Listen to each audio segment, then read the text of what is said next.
Hello viewers, నమస్తే అండి. ఇప్పుడు మనం ఒక ఎగ్తో అండా రైస్ తయారు చేద్దామండి. ఆయిల్లో ఒక ఎగ్ కొట్టేసామండి. ఒక నిమిషం పాటు ఆయిల్తో ఈ ఎగ్ని ఫ్రై అవనిద్దామండి.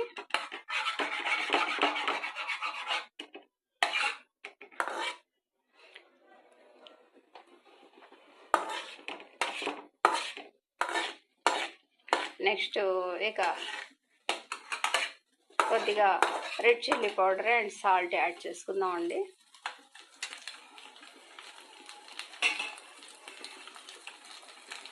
ఇది కూడా ఒక నిమిషం పాటు మన ఎగ్ మిక్స్తో ఫ్రై చేద్దామండి. రెడ్ చిల్లీ పౌడర్ ఆయిల్తో మన ఎగ్ ఈ విధంగా తయారైందండి.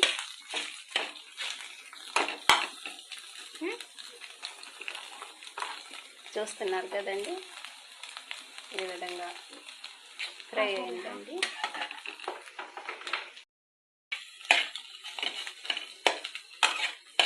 ఇక ముందుగా మనం బాయిల్ చేసి పెట్టుకున్న రైస్ని ఇందులో యాడ్ చేసుకుందామండి, మన టేస్ట్ని అనుసరించి.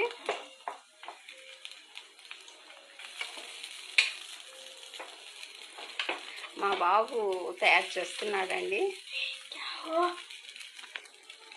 నేను వీడియోని షూట్ చేస్తున్నానండి, అందువల్ల కొద్దిగా బాయిల్డ్ రైస్ యాడ్ చేస్తున్నాడండి. ఇక గరం మసాలా కొద్దిగా యాడ్ చేసుకుందామండి. చూస్తున్నారు కదా,